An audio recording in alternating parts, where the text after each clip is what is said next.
Hi, I'm Andy Powell. Welcome to the Purpose Project. All topics are fair game. I hope you enjoy.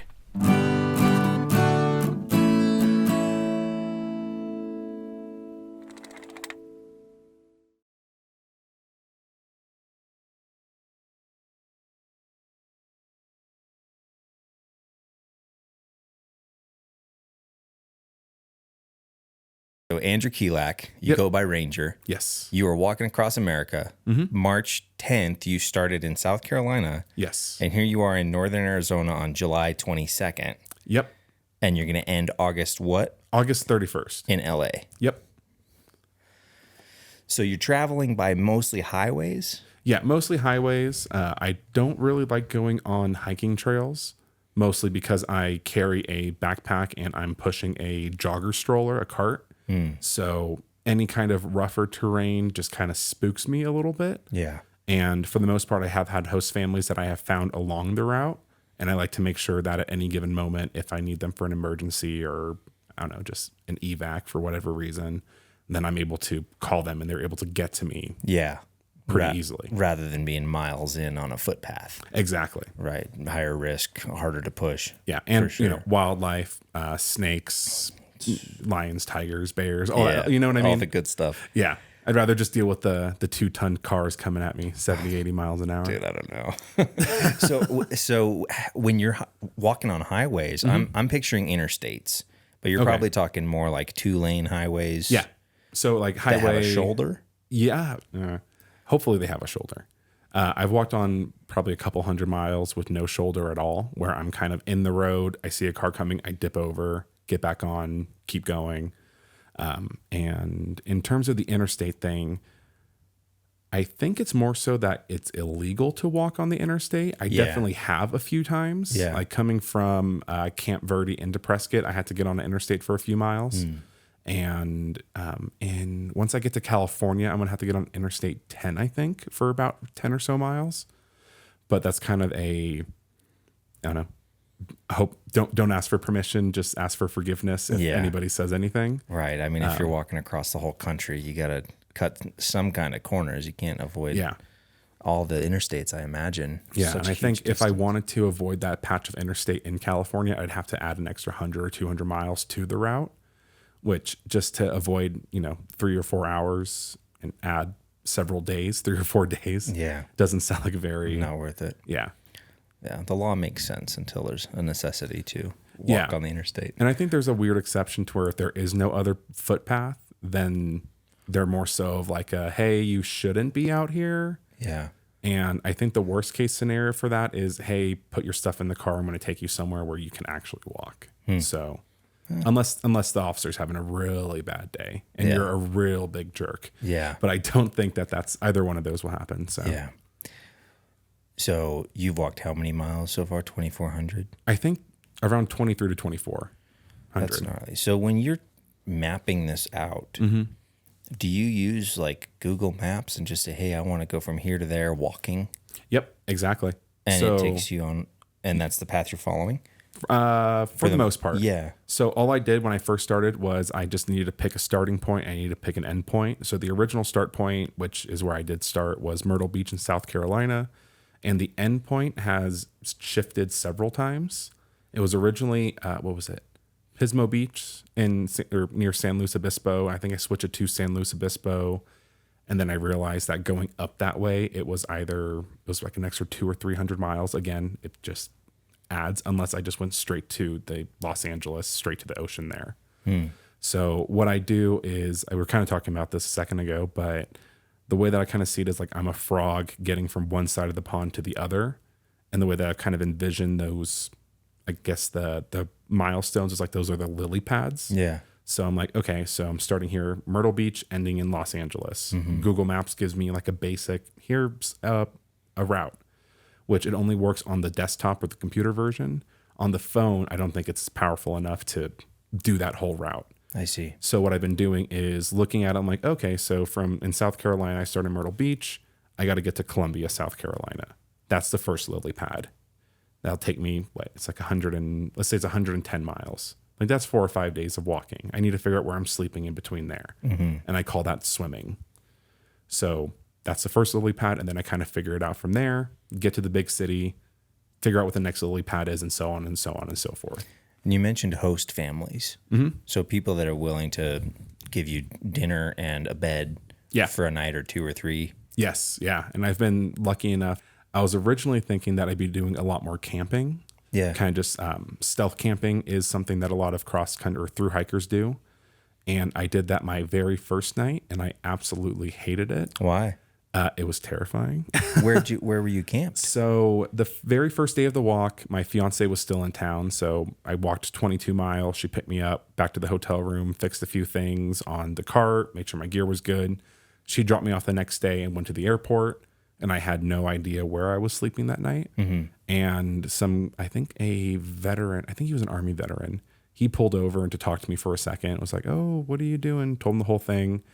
And he mentioned that he was in the town that I was thinking that I was going to be sleeping. And I asked him if he knew of anywhere that I could set up camp for the night. He told me this little spot next to a bridge. I set it up, and I knew it. Yeah, it was just like every little noise sounded like the end of my life. Right? Really? It was just super, I don't know, maybe I'm just more risk averse. Have you camped before? I have camped. But that's in the woods compared to under a bridge on the highway. Established campgrounds with friends and family is very different than not having permission to be somewhere next to semi-abandoned campground, like, I don't know, like cabins next to a highway. Yeah. In the middle of nowhere without permission, by yourself.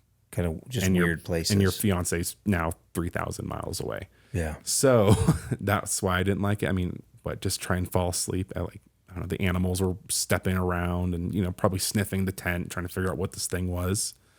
So it just was not a very good experience. Yeah. Do you have a hammock? I do. Are you carrying one with you? I have one. As Yeah. you go? I have not used it once. Really? I've never been able to set it up. Just because there's not trees that support that?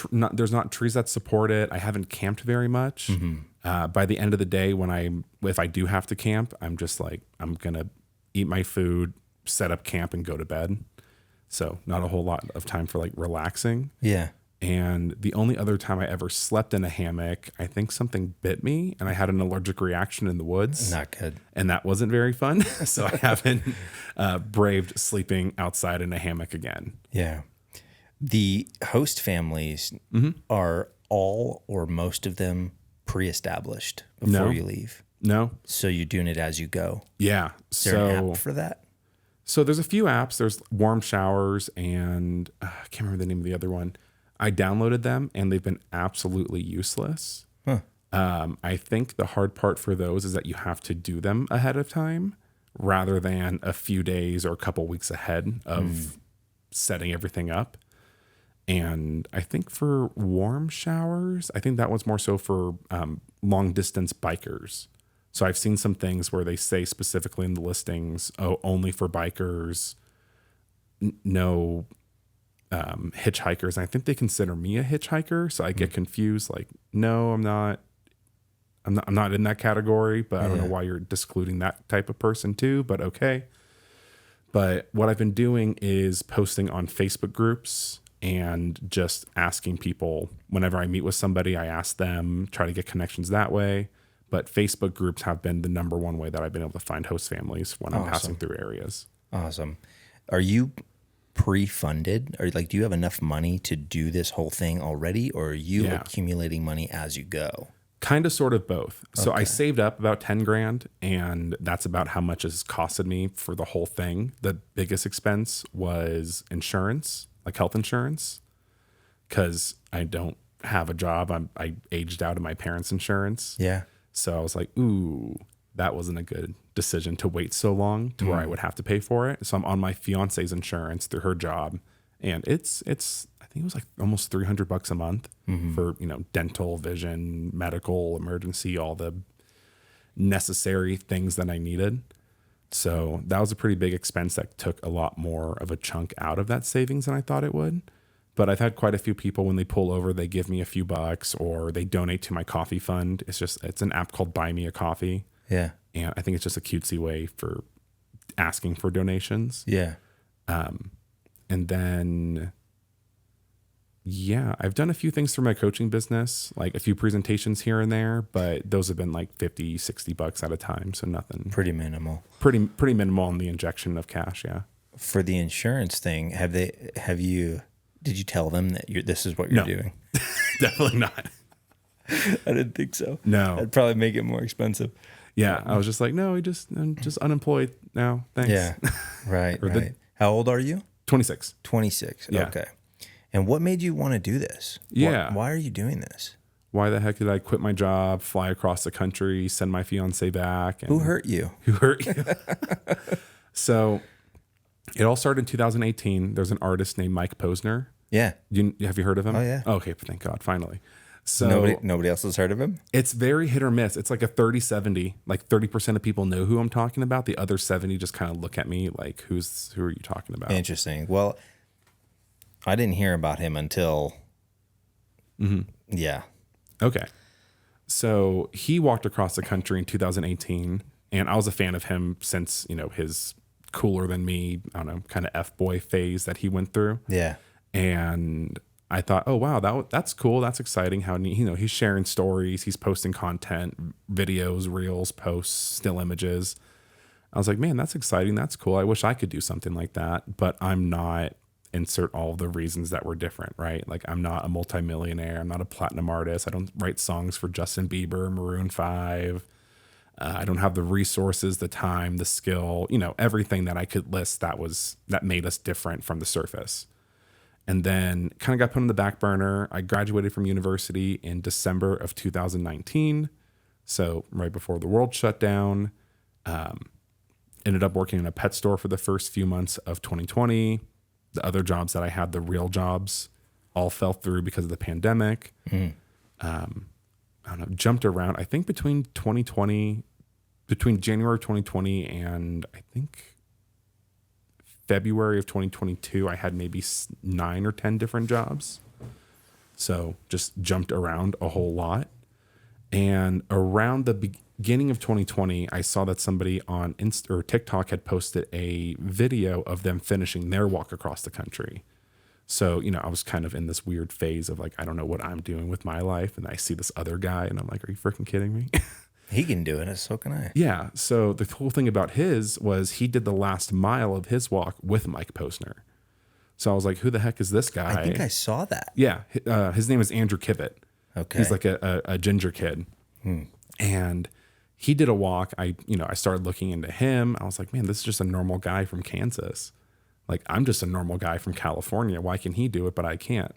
And I saw that he was on a podcast with another guy named Mark Dudek who walked across the country, and him and his 2 best friends from school did a podcast during his journey. I was like, wait a second, this is just a normal guy from Ohio. That's interesting. And then I started looking into Mike Posner's journey and, seeing the interviews that he was doing before he started the walk. And it was kind of the same thing that I was doing with him. Was he heard somebody had done it. He thought that was cool and exciting. And then he started making up all these reasons as to why the other guy could do it, but he couldn't. That they didn't have time. He had a wedding to go to this year. I don't know. He needed to go on tour. He needed to write more music. It would kill his career. All these different stories that he was telling himself as to why he couldn't do it. And I was like, man, this is just a normal guy from Michigan. Yeah. Like this, he's a normal dude too. And upon, finding Andrew, Mark, and the old stuff from Mike was just, wow, like if they can do it, if they can get past their stories, like, is this something I actually want to do? Or do I just have like a weird man crush on Mike Posner? Right. And, Yeah. So I spent a few months getting coaching on it from my life coach, talking to my fiance, my friends. And then July of 2022, I texted Julie, my fiance, well, at the time, my girlfriend, my now fiance, and just like, hey, I actually want to do the walk. And she said, great. What's the first step? Nice. I was like, First see what you step. did there. That's great. Yeah. And then, the next 2 whatever years was just planning and figuring everything out. Oh, wow. That long. Yeah. Oh, because you had to save money as well Save during money. that time. Yeah. So I had just gotten a job. So that was in July of 2022 that I texted her that, and I made that commitment. In February of 2022, I'd gotten my first big boy job as a agricultural inspector for the county that I lived in. So I was like, man, I just got this government job. Like, comfy, decent benefits, decent pay, you know? So it was like almost like the golden handcuffs. So I'm like, do I want to? Oh, I haven't heard that phrase before. Oh, you The haven't? golden handcuffs. No, that makes perfect sense. So I Yeah, like you, that. you know what I mean? Where it's Yeah. like, well, my situation's really good, not quite what I want it to be, but the alternative is very risky, or, Yep. you know? I'm wearing the handcuffs right now. Okay. Yeah, I totally get that. This guy gets it. Yeah. Man, so Mike Posner inspired you, and then it's just the compulsion for adventure that Yeah. makes you want to do this? Something that, is there another reason or something underneath that that's like, I need to do this? Well, I think there's a few reasons. There's like that need for adventure. I think it's like the quarter life crisis. Oh, Kind of like I don't know. well, you want to find your footing. You want to find your footing, find yourself. Footing. I see what you mean. Yeah. I mean, now at the time I wasn't engaged to Julie yet, but I was like, I know I'm going to marry her. Like I can't, if we get married and if children get involved, you know, all these things, it's like, I can't just dip out for 7 months. For sure. And, you know, like do these dumb things. Like I need to do this now or kind of never, which is a story in and of itself. And that's another conversation we can have. But what else was there? It's just like that other idea that, you know, I do think that the U.S. is a great country and I want to meet the people. I mostly stayed in the bubble of Northern California my entire life. And what better way to meet other people from other states than to actually, I don't know, go through their hometown at 2 miles an hour rather than just drive through it at 60. Really soak it all in that way. Yeah. Oh. 'Cause- What part of Northern California are you from? So I grew up in a town called Chilkoot. It's in Plumas and Sierra County area. So just about half an hour northwest of Reno, Nevada, just inside the California border. Oh, okay. Kind of by Lake Tahoe, Susanville, Loyalton.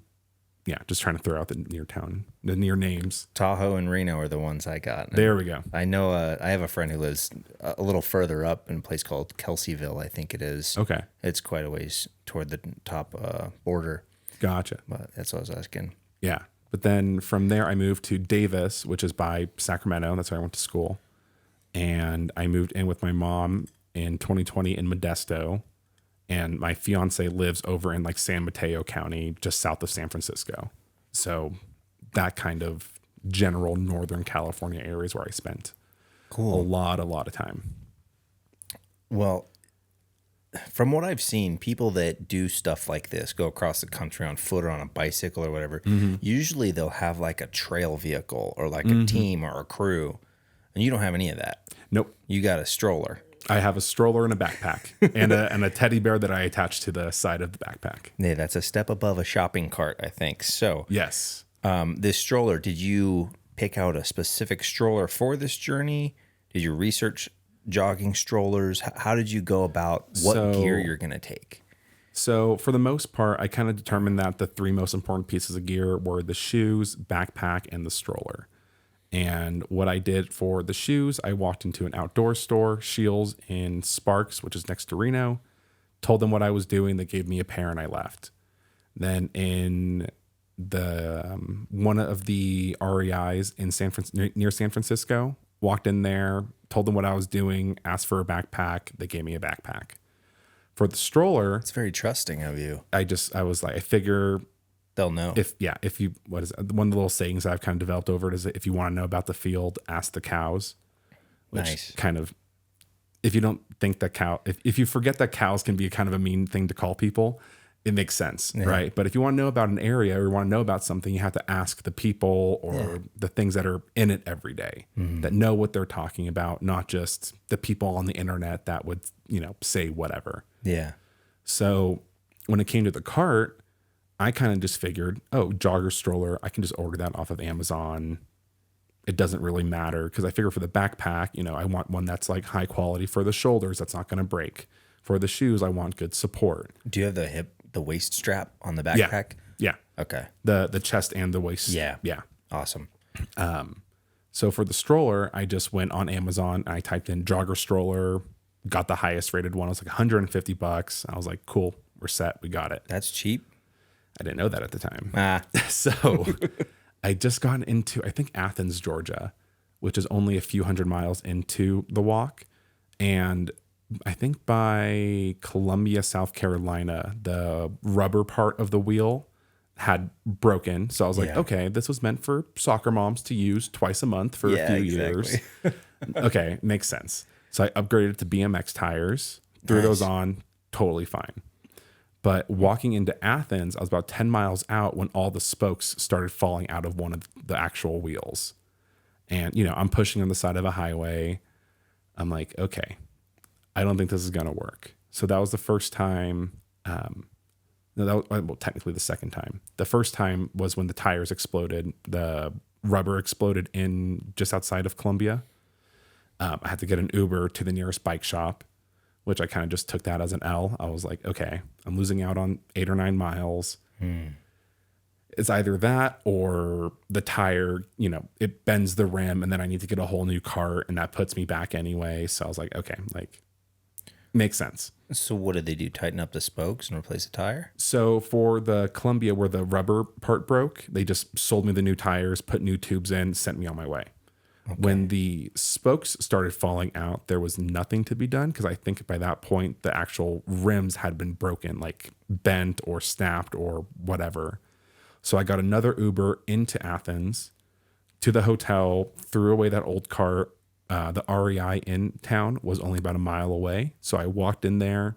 Made up a mile. Exactly. Spent $700 on a new cart and From REI? From REI. Oh. Yeah. Sounds about right. I walked in, I told them what I was doing, and they said, oh, well, the Burley strollers are probably the best ones that we have. And I said, just don't tell me how much it is. Sign me up for your credit card. Sign me up for your membership. Like, just get me out take the door. my money. I don't want to look at it. They have the I don't know if you ever had Tony's Chocolate Only. No. It's just this really high quality. They're like anti-slave labor, ethically sourced chocolate. Good to the cocoa farmers that they work with. Yeah. Every time I go to REI, I end up spending a few $100 on chocolate. On just things. But then I get, 2 or 3 of these $8, $9 candy bars. Yeah. So that I can forget how much I just spent. Yeah. So nice. So walked out of there with that, whatever, $700 or $800 cart. Then I had to get an $150 attachment for the front of the cart because it only came with one wheel on the original stroller. But I wanted to have 3 thicker wheels. Mm-hmm. So I had to get that $150 attachment. And I was like, man, this one attachment is the same price as the whole first stroller. Oh man. So yeah. So wow. So this new stroller, this $800, well, it's now like $1,000. $1,000 with all the wheels and so it's got 2 wheels in the rear, 1 in the front. Yep. Okay. And are the rear wheels BMX tire size? They're that big? Yeah. Yeah. So I put on the BMX tires and the front one, is that the same size or no, it's like I think the 2 on the side are 20-inch tires and the one in the front is like a 16 or 14-inch. Mm-hmm. So yeah, they're definitely bigger. Yeah. So what kind of shoes did they hook you up with? So originally they gave me a pair of Keen hiking boots. Boots, huh? Yeah, there was more so of like a boot. I think I asked them for like a more waterproof, like more ankle support because I don't know. My joke growing up has always been I have weak ankles. Is that true? I think so. I don't know. I just twisted them all the time in sports but at this point it's like I twist it and I'm like, okay, whatever, and I keep walking. It just kind of, I think I have really strong ankles now because of the weak ankles. So it's like whatever. But the shoes that I have right now, these are not Keen. These are Ultras. I've been wearing the Lone Peak 8s and the Lone Peak 8 waterproof or weatherproofs. So I think I've gone through 7 pairs between the two of them. So ever since Athens, Georgia, I picked up my first pair and I've only been using those so far because they have a really nice wide toe base. And I don't know, people always ask me about my feet. I used to get really bad, like ingrown nails. Mm-hmm. And with these, it just has not been an issue at all. Oh, that's awesome. So I was like, okay, that is a huge advantage that I don't have to deal with anymore. So these are almost like a trail running kind of shoe from the look of them to me. Mm-hmm. How much does a pair of those kinds of shoes cost? I think $130 to $140. Okay. Right around that range. Ultra, yeah. Okay. ALTRA. Okay. Right on. Well, what other kind of gear are you carrying? Do you know the weight of all your gear, I think it's anywhere between 100 and 140 pounds. including the weight of the stroller? Stroller not included. I think the stroller is probably about 80 to 100 something itself. Okay. So the stroller is pretty heavy. So you're pushing some weight. Yeah. Now, I assume you have. How much water do you carry?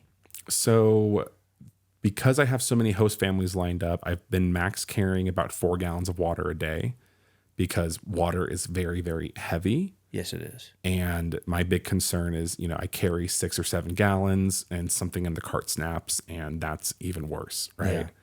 So I think my max in a day, except for when I was walking to Oklahoma City, since basically past that one day in Oklahoma City, the most I've drinking while walking is 3 gallons. And I've been spending a lot of money on liquid IVs. Yeah. Because Gold. yeah. That stuff's awesome. 3 gallons in one day has been the most you've drank? Yeah, while I'm walking. And then on my way back, I try to drink at least another half gallon during the night to replenish anything. Because when I'm walking, it's kind of hard to stop, drink, or sometimes I just get in the mode that I'm moving. So I like to make sure that I'm overhydrated rather than any kind of under at all. So do you have a camel pack or is all the water in the cart? All the water's in the cart. I don't carry any. Well, when I don't have the cart, the first, basically from Springerville to Payson, I didn't have the cart. I bet that was a beautiful walk. It was really pretty. It was painful though, because the $150 attachment that holds that front wheel, one of the brackets broke on it. So I didn't have the cart for like 2 weeks because I was waiting for that replacement part to come in, which So sucked. you just had to wait? Not walk? My host, the Vaglavellos, I knew them from high school. They were there at the very beginning. They were able to help pass off my cart to the next host family. They were able to hold on to it while I waited for that other part. And then by the time that other part, the part came in, was when I was getting ready to leave their place. Oh, that's helpful. Yeah. So that was like, all things considered, that was the perfect time for it to break, because before that was New Mexico. And I don't know if you know this about New Mexico, there's nothing there. The route that I went on, it was like 100-something miles between like the bigger city or the bigger towns. Flat, open, just flat, desert. nothing. Yeah. So I was like, I'm very glad that it broke just past Springerville when I've been able to consistently hit places that I can get stuff sent to relatively quick. So that was, I don't know, for a bad thing to happen, that was the perfect time for it too. So you also probably have, a few sets of clothes, or do you have any kind of self-defense tool like a knife or a gun? Yeah. So this is getting released in a couple weeks, right? Yeah. Okay, cool. You'll be all done. So yeah, I'll be done by then. Yeah. So in terms of self-defense, I don't carry a firearm. The research that I did, the people that I talked to all kind of recommended against it that had done it because of laws and regs. If you get a kind of a, I don't want to talk bad about law enforcement, right? But if you get a jerk cop and you say the wrong thing or they see it, They exist. Okay. I'm glad we're on the same page. Oh yeah. No. There's But I'll get into my experience with law enforcement in a second. Cool. But I don't know, the CCW doesn't carry over, or this thing happens or that, right? Like there could be legal issue. And if you find yourself in a situation where you need to use it, when you pull the trigger, the walk's done probably for the most part. If it's with another person or if it's somewhere, And then you're subject to whatever laws there are in that county or state. Exactly. Which I thought about just researching everywhere that I'd be walking through. But when you're walking through so many places and things change little by little or this or that, it just felt more overwhelming than anything. And also just like the mindset of it is you're doing the walk. And like my whole thing is there are good people out there, and just kind of felt counterintuitive or counterproductive to have that as a self-defense for people, when my whole purpose is there are good people out there. You know what I mean? I do. I think I know what you mean. Like You're almost inviting. You're inviting issues. the good. Yeah. If you're not carrying it, you're kind of focusing on the positive aspects of life. Yeah. That makes sense. So in terms of self-defense, I do have, which I also don't know the legalities of these other things, obviously, pepper spray, stun gun, pocket knives. I think I have 2 pocket knives. What is it? No folding knife, just like a blade. Yeah. And then a guy in Mississippi gave me a machete. Awesome. So Cool. yeah, That's good he gave setup. it to me. He was like, "Hey, there's dogs out there." And I'm like, Yep. I have to like beat up Fido with the with the sword. Like, you never okay, know, I man. guess you're right. Yeah. Have you ever run across a rabid animal? I've had issues with dogs, but nothing, no wild, no feral, no rabid, no wild Nice. issues. But I don't know. The rabid get aggressive. I have had issues with dogs, but nothing terrible. Yeah. You didn't have to lop one's head off or anything. Thank God, no. Well, the good thing about having knives or machetes or even pepper spray is like, if you get into some sort of a legal issue, you can ditch it, you can get it confiscated, and then you can buy one in the next town or the next state if you need to. Yeah. The thing about a gun is like, well, that's a bigger charge, and if you have to forfeit a gun, Yeah. that would suck. Yeah. So all things considered, that makes sense. Yeah. That's cool. Are you musical at all? Do you play any instruments or anything? No, I did have guitar lessons when I was in middle school, but I never really did anything with it. Yeah. And I mean, one of my big little, I don't know, one of my jokes is that people always say like, "Oh, I hope you find what you're looking for out there."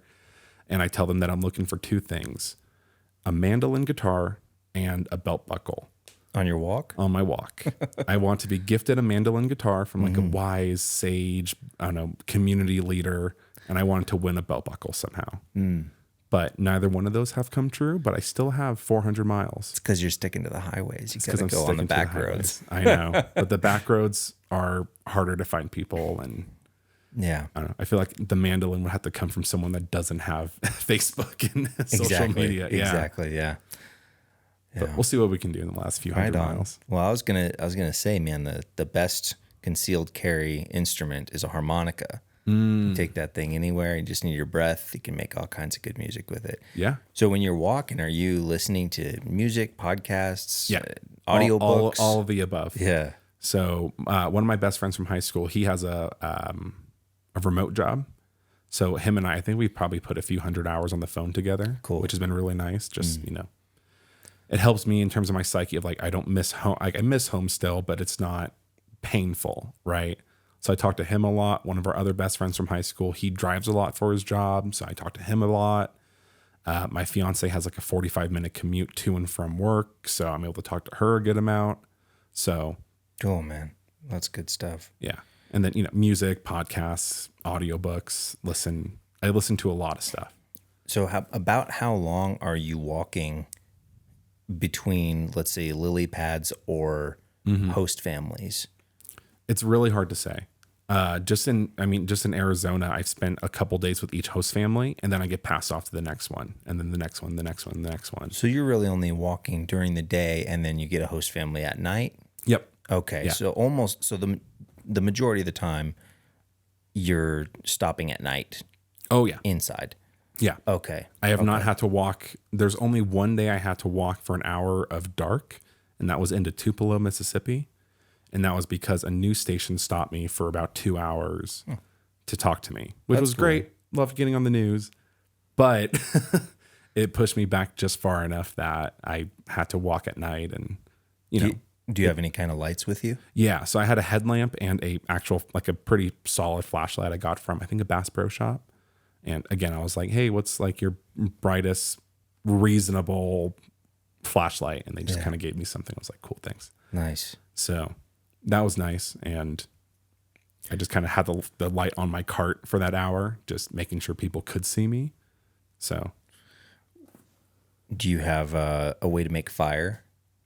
I do. I carry there's little mini propane tanks with the attachment on top to cook with. And then I have a lighter that I use to light that or make fire if I needed to. And thankfully I haven't had to use it a whole lot, just on I think the 10 or 12 times that I've had to camp. Now, as far as medical supplies go, what do you carry? Very basic stuff.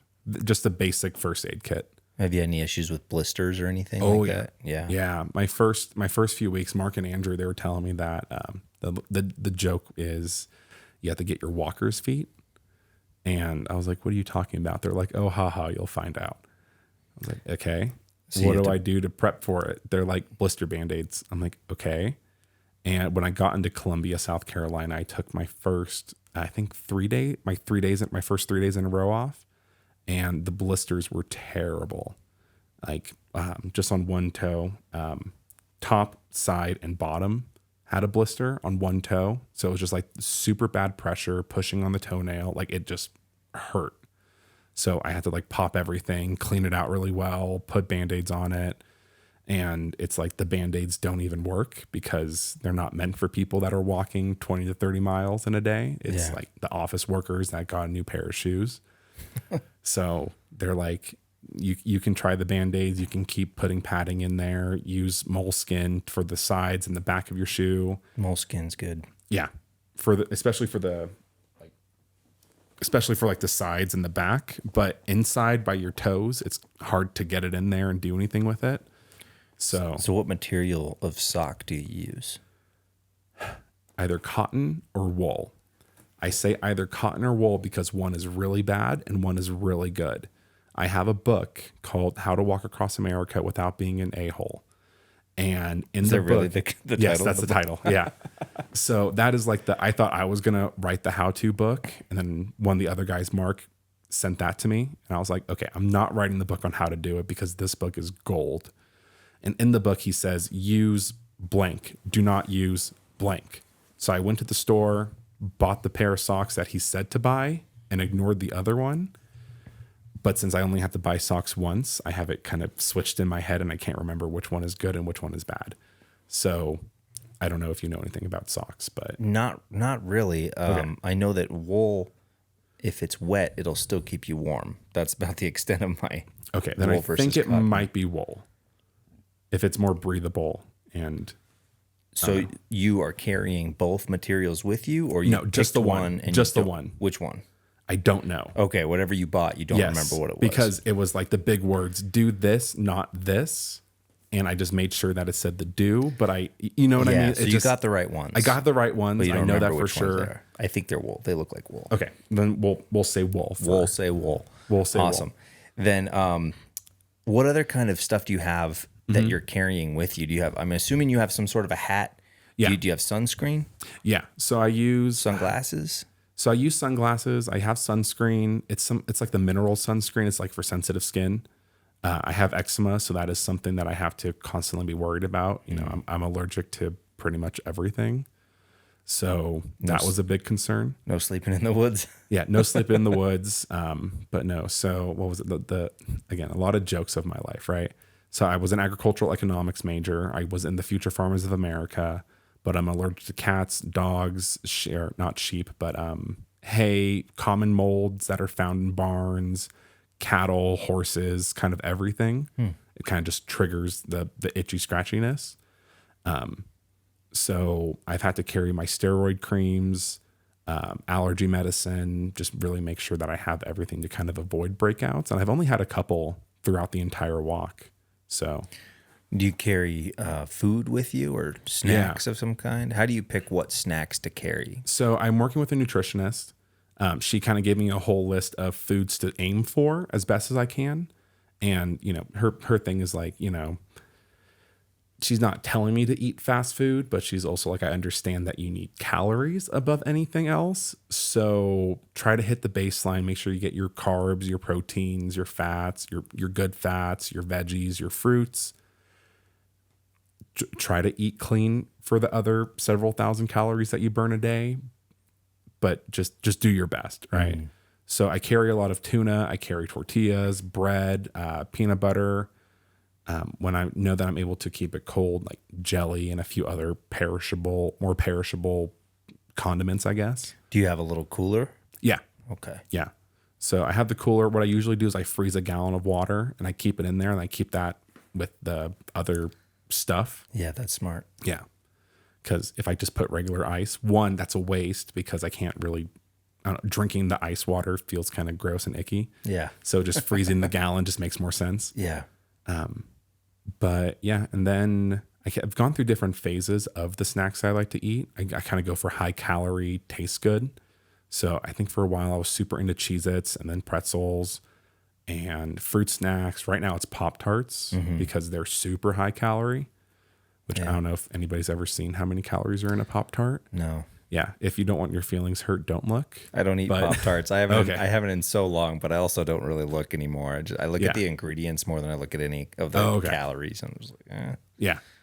But How many calories? I think it's like 600 for the 2 pastries. Oh, for 2? Yeah. Oh, that's Or not bad. maybe more. I don't know. That's not I just know that, again, it's like I remember there's just so much information I have to take in at a time.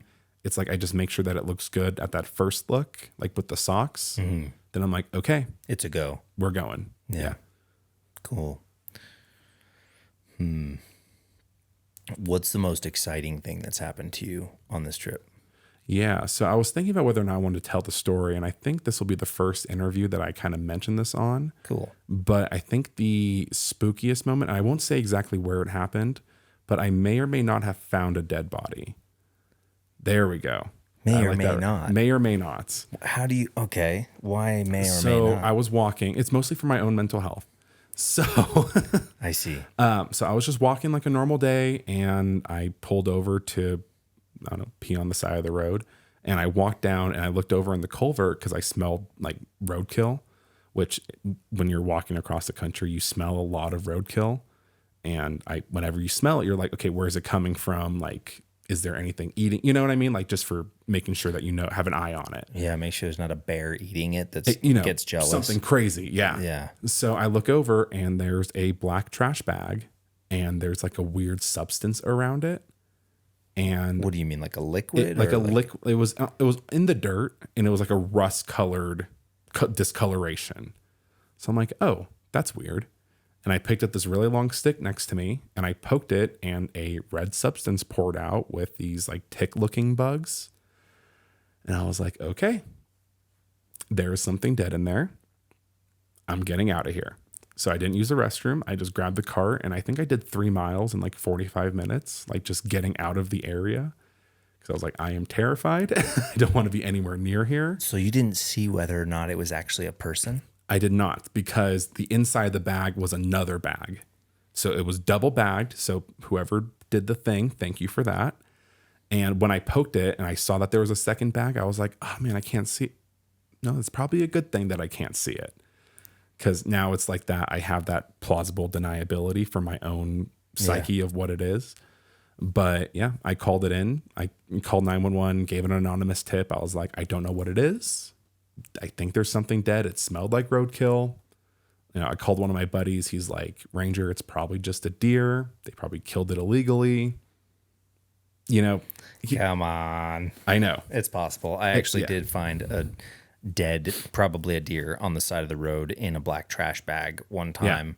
And I was like, at first I saw like bones and I was like, what the hell is going on here? Yeah. I don't know why anybody would put it in a trash bag and put it on the side of the road.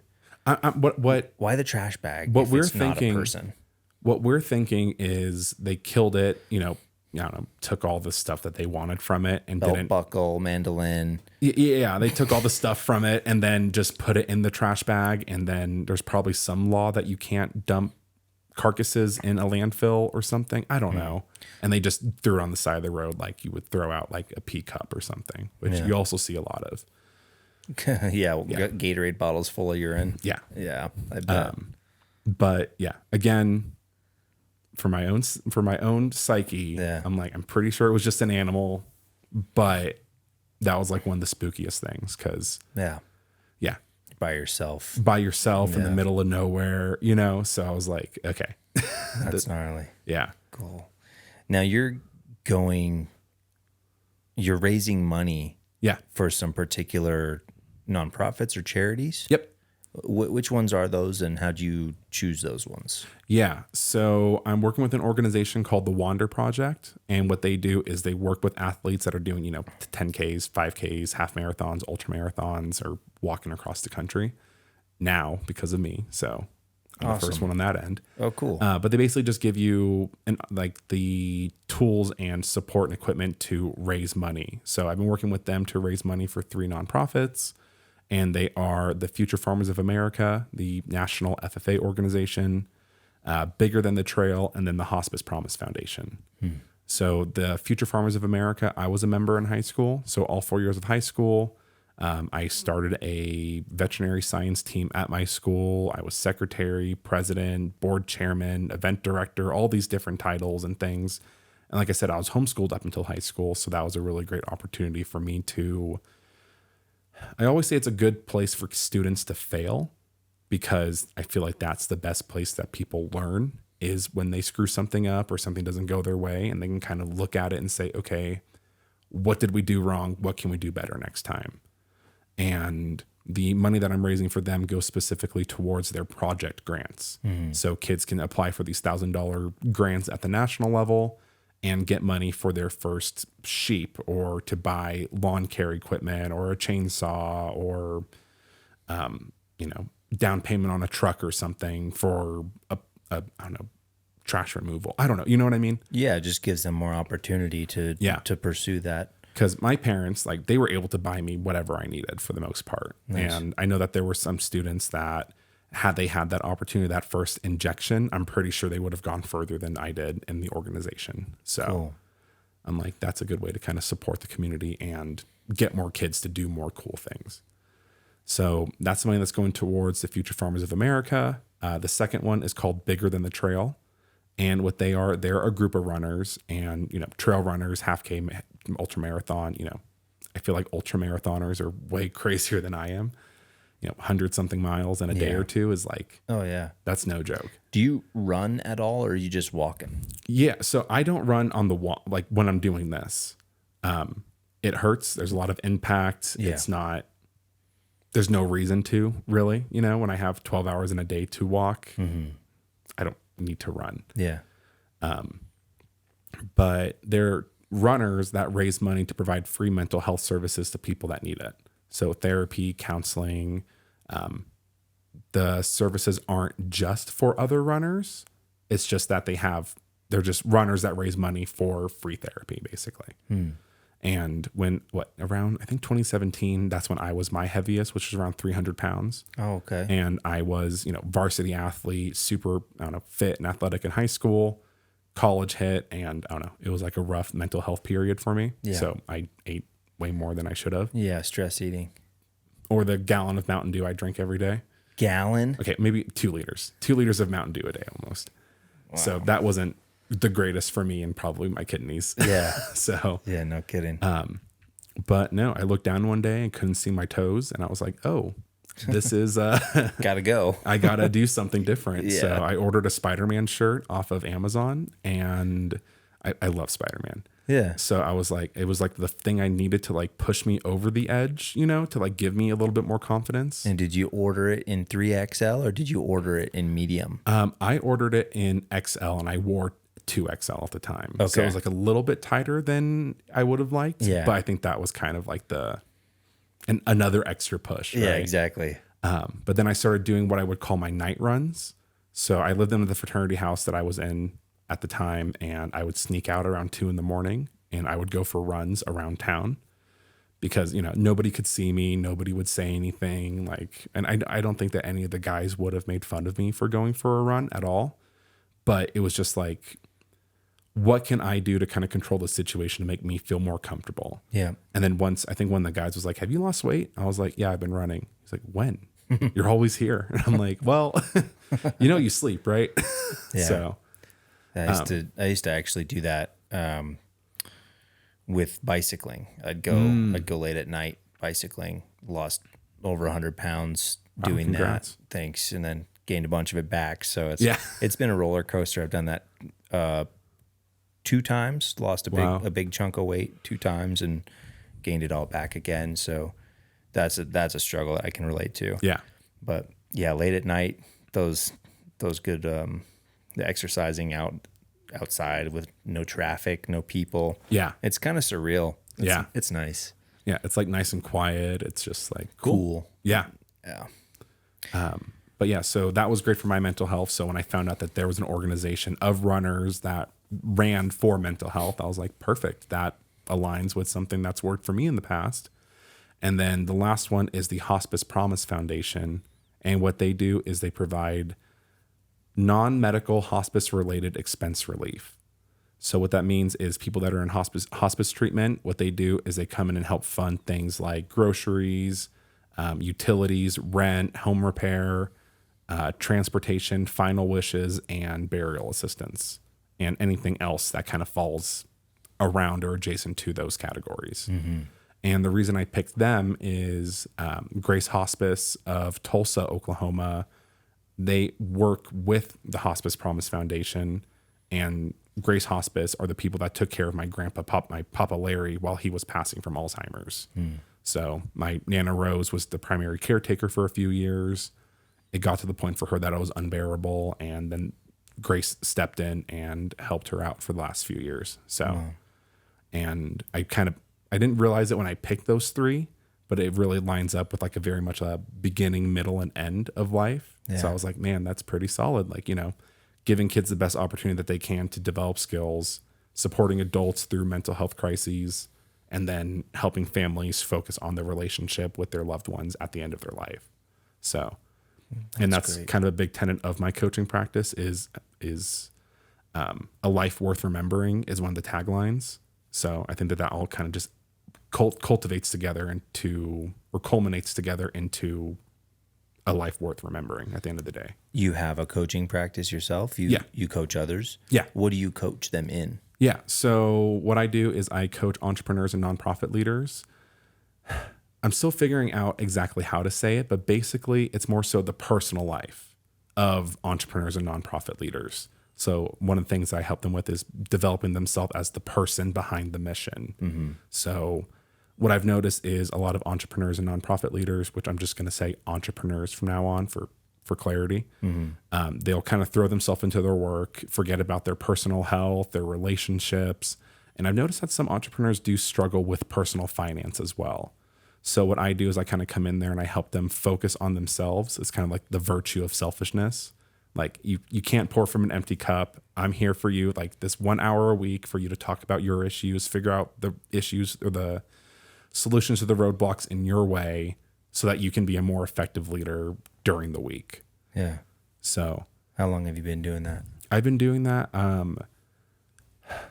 It's kind of hard to say. I want to say about 3.5, 4 years. I had my first client, and that was around the time that I was getting coached for the first time. I think I went through my first 3 or 4 month period of coaching. And then I was like, man, I want to help others the same way my coaches helped me. Because COVID was pretty rough with my relationship with my fiance. Because, we were long distance. She worked in a hotel that got basically shut down, but she got put on,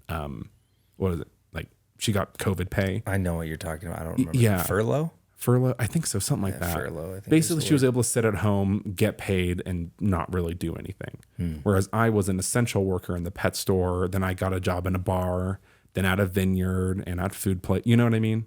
So I was constantly working. So like her and I were in two very different worlds. Yeah. And her parents were a little bit older, so they were worried about COVID. Both of my parents were essential workers, so they were like in the same world as you. Same world, you know what I mean? So we were just very much like I don't want to say at each other's throat. I don't think it was that bad. Just clashing. But we were just clashing a lot. And what was it? There's certain things that both of us found ourselves falling into. I can only really speak from my experience, but it was just like when I was with my coach, I was like, well, she should know these things. And my coach would just kind of say like, well, how should she know that? Have you told her? I'm like, oh my God, I guess I haven't, Yeah. So it's just like things like that. Figuring out why I wasn't working out the way I wanted to, or why I wasn't losing weight, or why I didn't feel confident, what kind of business I wanted to start. So that was what was most important for me to go kind of from being on the couch into starting my business, being a better boyfriend, being the fiance, the husband, the man that I wanted to be. So with that kind of transformation for myself, that's what I want to offer to other people as well. That's awesome. Yeah. Good. Oh man, you also do a podcast. Yeah. Yeah. What's your goal? Well, let's talk a little bit. How far into the podcast are you? So I just published my 25th episode today, and every episode of the podcast, except for the very first one, is directly because of my walk across the country. So the very first episode was just like my first, I just need to record something. I need to get something out there. Here's something I've been thinking about. get it to the world, right? Yeah.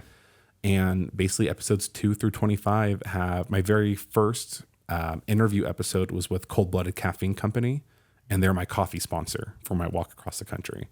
So Are you drinking coffee as you go? oh yeah. Okay. Yeah. Is it cold, tummy aches and hot? all. Yeah. So all the above. Sorry, I got so many questions. Yeah. So what I was originally doing was I had an AeroPress, but the issue with the AeroPress is you have to use hot water, and to boil water and, you know, not spill it and not cause a forest fire. It just got too much. And I told my fiance that. So she got me this cold brew Hemley, I don't know, it's like a metal cup with a strainer in it, like the what you would kind of use to put tea leaves in and put it in your cup. One of those. So I just make cold brew coffee now because it's easier. Like I don't need it to be hot, especially in the summer. Yeah. And when I don't have an energy drink or I don't have access to coffee, that's what I've been using is just throw it in there the night before, drink it the next day. So Just black. just black. Cool. Yeah. I don't need it to taste good. If it does taste good, that's great. You just need it to work. I just need to be awake. Yeah. But with the podcast, so my coaching company is Within Range Coaching. My podcast is the Within Range Coaching Podcast. Again, kind of like we were talking about in the car on the way here. It was just like sometimes you just need to get to one. Yeah. Like just go from 0 to 1 because I spent weeks trying to come up with the name for the podcast. And I'm like, screw it, just throw podcast in the name of the business. Just get something out there. Yeah. But every interview that I've done has been with somebody that is either a sponsor, helped me get ready for the pod or for the walk across the country, or I've met along the way.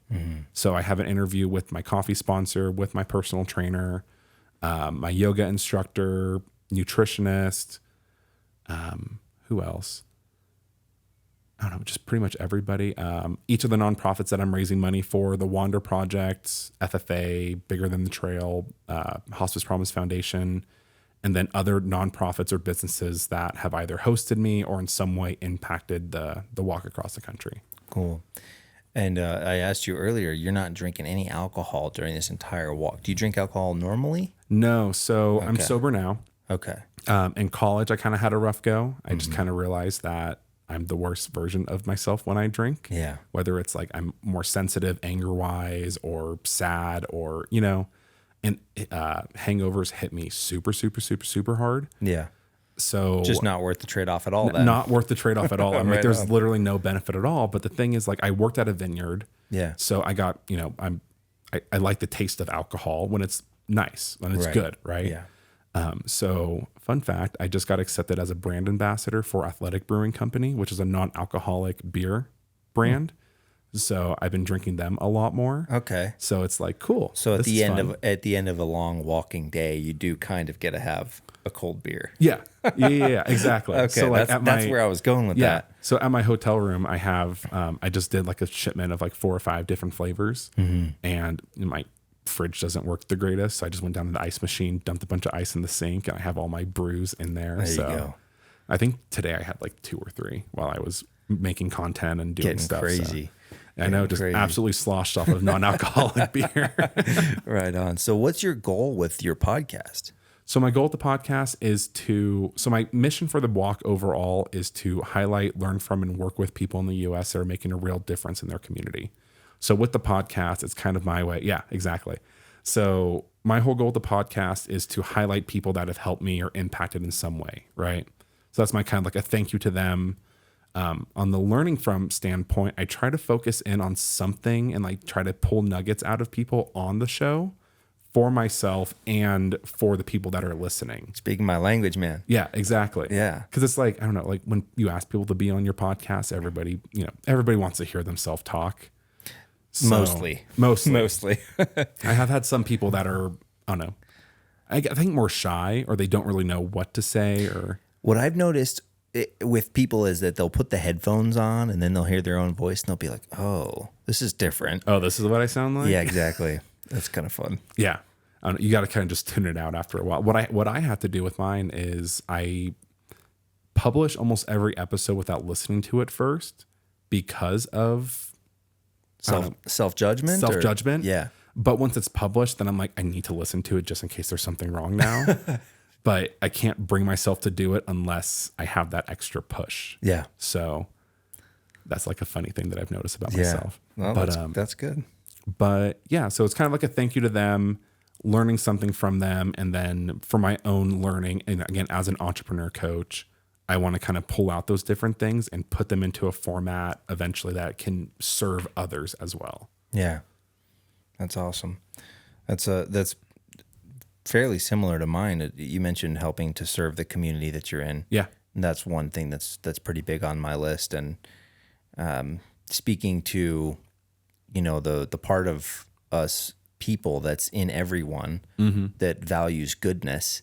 Yeah. Speaking to that thing and allowing that thing to be grown or amplified through conversation. Exactly. I think is really, really crucial. And then cataloging all of those golden nuggets like you're talking about in a way that's like, oh, you can gain so much if you just listen to like all these episodes. That's what happened to me listening to podcasts, which is what inspired me to like, oh, I could do that and I should. Yeah. And here we are. So that's good stuff, man. Yeah. That's cool. Hopefully eventually it'll liberate me from the 40-hour work week, but Yeah. we'll see. We'll see that one. I believe. Yeah, I think so. Well, is there any other cool story you want to share or multiple stories you want to share about your walk or what's your, are you going to do this again from like you're not going to do it again? No. What about like South America? You got to go from the top to the bottom? No. I don't know. I like to say that the only big walk in my future is seeing my fiance come down the aisle. Oh man. That's the next big one that I'm looking forward you're to. in brownie points right there. Yeah. Thanks, that's babe. awesome. That's good stuff. Got a lot of time to figure out the articulation of these ideas. Yeah. This is good stuff. The cow in the field one. Yeah. So I mean, I have like a whole Google Doc of like chapters or concepts or this or that that I've kind of come up with. Like the lily pad thing with the frog, that's a chapter. Want to know about the field, ask the cows. That's another chapter about mentors and finding experts. And yeah. Well, that's one really important thing about coaching is if you're trying to present a concept to somebody that's going to simplify their life, you want it to be packaged and easily understandable and be a clear picture. Yeah. So you're able and I want to have very clear, because I just started a community on have you ever heard of Skool? Skool. It's a online community platform that, you can put courses on there. You can have a community, you can have coaching, kind of, the 3 C's. And that's something that I'm really trying to do is create that community where I'm like, okay, here's this lesson based off of what I learned on my walk. And, for each of the podcast episodes, I'm going to re-listen to all of them, much to my own, grossness of my own voice. Yeah. And try to pull those things out, right? So I could be like, oh, I don't know, everybody eats. Just like in my podcast episode with the Global Nest Bird Sanctuary in South Carolina, when they said X, Y, and Z, that's what I mean by this. You know what I mean? Mm-hmm. And then this came ahead for my walk across the country when this happened. How can this apply to your life? Yeah. So you're using your own experiences as ways to coach other people. Yeah. Through the podcast format. And on that Skool platform too. Okay. Which it's very much in the beginning phases, but it's also, again, like kind of what we were saying earlier, like if I just kind of try to write these ideas down by myself, or I just kind of have them in my mind, it doesn't help anyone. Mm-hmm. And even if it's like in a very primitive, I don't know, C+ rating range of making sense, if I have it in front of other people, I'll be more likely to fix it and make it better for somebody else down the road. Yeah. Yeah. Good deal. Well, anything else you want to share with people? Gosh, I'm trying to think. I know I did mention law enforcement a few times. Yeah. I've had a lot of run-ins with the law. Uh-oh. All of them very, very good. Nice. So that's been great. I've stayed in, I think, 3 or 4 different firehouses just by people. I think my 3rd night was my first time at a firehouse. And I was just talking to people in the town that I was passing through. And I met up with a guy that said he knew someone at the local firehouse. My fiance's dad is a retired fire chief. So I've been kind of using that to my advantage. Stayed there that night. It worked out a few more times during the walk. Do you have to wash their dishes or anything? No, nobody lived there. It was like the very small community ones, like the volunteer fire departments. Yeah. So I was just there by myself each time, Oh, right on. like sleeping next to the fire engines and the rats. Nice. So And the rats. yeah. Again, I don't know. I just hear noises and you're like, just pretend like it's a rat. Just like it's bad, but it's not terrible, right? Have you had any paranormal experiences? I don't think so. The closest I've had to that was probably just hearing things walking around the tent at night on the days that I've had to camp in non-established campgrounds. Yeah. And even then it's like, is that just a deer? Is that a skinwalker or a wendigo? Like, I'm just gonna say it's a possum. Yeah, it's most likely a possum. Yeah. Yeah. So hilarious. So, there's that. I've had a lot of people call the cops on me. Yeah, Yeah, because they see homeless man pushing a stroller down the road. And, I think it's good. I think that they should be calling the cops because what if there is a guy that's pushing their baby down the highway in 110-degree heat? That's a good point. Like that's probably an issue. I don't know if it's illegal, like child endangerment. I had this conversation with my dad the other day because he was like, well, so what? Like, what if you're pushing your kid down the highway? And I'm like, Dad, remember, like 110's hot, man. That is hot. Especially for a little guy or a little girl. Yeah. Yeah. So I'm like, it makes sense, but that's not the issue. Like, whatever. But they've all just been super cool because they pull up, they see, I have the sign on my backpack on the two sides of my cart, on the front of the cart. So they walk up immediately and are like, oh, You're not homeless. you're not homeless. I'm like, well, kind of. You're doing this on purpose. Yes, you're doing this on purpose with purpose. Yeah. So I'm like, oh no, I'm Ranger walking across the country. I have my business cards. I pull up my social media. So Cool. they're like, oh, you're like legit. I'm like, yeah. Yeah. Do you want to take a selfie with me? Like, There you go. so every interaction's been very positive. And I think that's also, when they walk up, like I'm very bright and smiley and Yeah. I don't know. I just have a good demeanor about myself, I think. Yeah. So Yeah, you're sincere. yeah. Now, when it comes to belief, what do you believe happens when you die? Personally, nothing. I think it's kind of just more so. I think that's something that I had a hard time with growing up is I got very much focused in the idea of legacy. And this is something I kind of put on my website for a little bit. And what was it? I can't remember who said it. What is it? Every man dies twice in his life, or dies twice. First time when he stops breathing, the second time when somebody says their name for the last time. Oh yeah, I've heard that. Yeah. I can't remember who said it exactly. But growing up, I was always obsessed with that space between 1 and 2 because I was like, well, that could be forever, or for at least for the rest of human history, right? So, I was always chasing titles, like trying to be the president just so that I could have my name on the little plaque in the ag department and, not really for the impact, but just for the title. Mm-hmm. And then when my grandpa got Alzheimer's, I think he got diagnosed in like 2014, 2015, and then he passed away in 2020. I was like, oh shoot, like you could live your entire life only to just forget who you are by the end of it. So like I said earlier, for my coaching practice, it's very much centered around the idea of building a life worth remembering. Because it's like, if you get to your deathbed, like who cares what other people remember as long as you like what you remember. And if you, align yourself properly, whatever that means for you, then other people will remember you for the reasons that you would want to be remembered. Right. So. Yeah. Right on. Well, thanks for doing this, man. Yeah, for sure. This has been awesome. How can people support you? Yeah, so I really think the biggest way is just follow me on Facebook or Instagram. On Facebook, it's just Within Range Coaching.